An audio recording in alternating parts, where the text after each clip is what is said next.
ফেব্রুয়ারি নির্বাচন প্রবলকন করেছেন, সেখানে আমাদের মন্ত্রী মহাজনদের কাছের আত্মীয় হীরাবাই প্রার্থী ছিল বর্তমান উপজেলা চেয়ারম্যান, অল্প ভোটের ব্যবধানে হেরে গেছেন। মন্ত্রী মহোদয় ইঙ্গিত করলে, প্রশাসনকে বললে এই ভোট এদিক সেদিক করা কোনো বিষয় ছিল না। তিনি বলেন নাই, কারণ শেখ হাসিনার নির্দেশ, জনগণ উপজেলা পরিষদ যাকে রায় দিবে তিনি হবেন জনগণের নেতা। শুধু আমাদের আওয়ামী লীগের নয়, ইতিমধ্যে সারা বাংলাদেশে যে কটা নির্বাচন অনুষ্ঠিত হয়েছে তার মধ্যে 7 জন বিএনপি দলীয় প্রার্থী নির্বাচিত হয়েছেন। সেখানে আওয়ামী লীগ প্রভাব খাটালে তারা মাঠে টিকতে পারত না, তারা প্রভাব খাটানোর কারণ শেখ হাসিনা অবাধ নিরপেক্ষ নির্বাচন চাই বলেই তারা নির্বাচিত হয়েছে।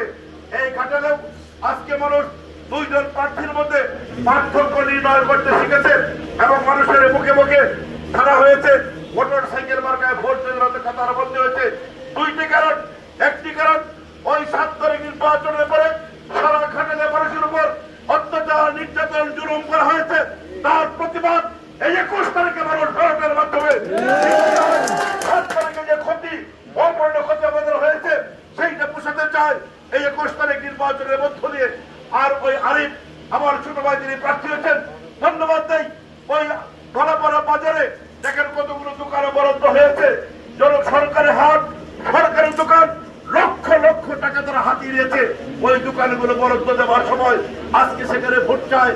ধলাপাড়া মানুষ আমাদেরকে বলে, আমরা ধলাপাড়া মানুষ যদি সমান সমান ভোট দেই, 2টা ভোট মোটর সাইকেলে বেশি দেয়, আমাদের পুরস্কার কি? আমরা ঘোষণা দিয়েছি, আপনারা ভোট দেন। 21 তারিখ বিকেলে প্রমাণ হবে।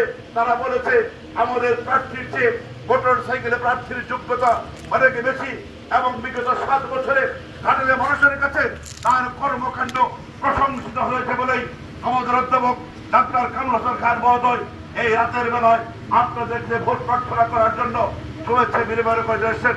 যদি প্রার্থীর দুর্বলতা থাকতো, আমাদের দুর্বলতা থাকতো, তাহলে উনি ভোট প্রার্থনা করতে আসতেন না। এটা একটা দৃষ্টান্ত।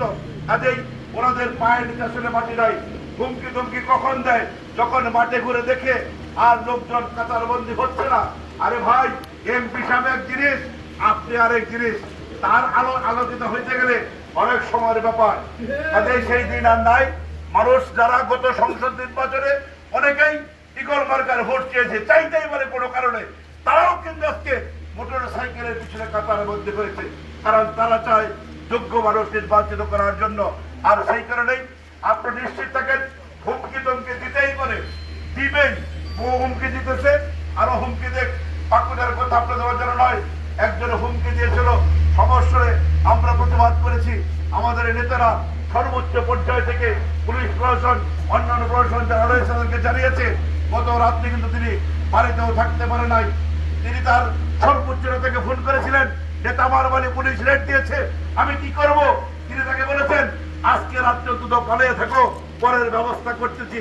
সর্বোচ্চ ক্ষমতাধর ব্যক্তি যদি তাদের কর্মীকে রাতের বেলায় পালিয়ে থাকতে বলে, তাহলে তাদের অবস্থান কোথায় বুঝে নিতে হবে।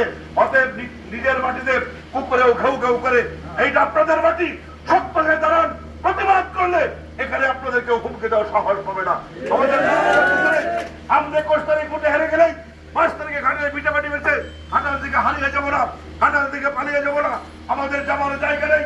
আমরা বঙ্গবন্ধুর আদর্শ মুখে ধারণ করে শেখ হাসিনার নেতৃত্বে আওয়ামী লীগ করি। আওয়ামী লীগের রাষ্ট্রীয় ক্ষমতায় আজকে যিনি বাস করেছেন, নৌকা মার্কেটে তো বাস করেন নাই, তাহলে হুমকি দামকি দিচ্ছেন। তিনি এমপি হয়েছেন, আমরা সেলুট করি, আমরা সম্মান করি। ঘাটালের মানুষের শান্তিপূর্ণ সহাবস্থান দেওয়ার দায়িত্ব তার রয়েছে। এই ঘাটালের সকল মানুষেরও নিরাপদে আশ্রয়ে ঘরে থাকতে পারে, এই ঘাটালের সকল মানুষেরও নিরাপদে রাস্তাঘাটে চলতে পারে, এই ঘাটালের আইন শৃঙ্খলা যেন সুন্দর থাকে, এই ঘাটালের মানুষের যানবাহন ইজ্জত সম্মান যেন সমুন্নত থাকে, সকল দায়িত্ব এমপি সাহেবের রয়েছে। কাজে এই ঘাটালের মানুষকে অসম্মান করে হুমকি দিয়ে যারা পার পেতে চায়, এমপি সাহেবকে আমরা বলতে চাই, আপনি তাদেরকে দেখুন। ঘাটালের মানুষ আপনাকে ভোট দিয়েছে শান্তিতে থাকার জন্য। ঘাটালের মানুষ আপনাকে ভোট দিয়েছে নিরাপদে ভোটাধিকার প্রয়োগ করার জন্য। ঘাটালের মানুষ আপনাকে ভোট দিয়েছে হুমকি দামে দেখার, রক্তচক্ষু দেখার জন্য নয়। আজ এই ঘাটালের মানুষের ভাগ্যের পরিবর্তনের জন্য, ঘাটালের মানুষের উন্নয়ন নিশ্চিত করার জন্য আগামী 21 তারিখ কাকে ভোট দেবে তিনি হবেন খানের উপজেলা চেয়ারম্যান, জোর করে হুমকি দিয়ে এই ভোট নেওয়ার কোনো সুযোগ আছে বলে আমরা মনে করি না। তারপরে আপনাদের মধ্যে সংশয় কেন হয়েছে বলছি, 7 তারিখে নির্বাচন দিন হয়েছে, আমাদের অভিভাবক রয়েছেন, অন্যান্য রয়েছেন, আমি বিশ্বাস করি অবশ্যই আপনাদের কথা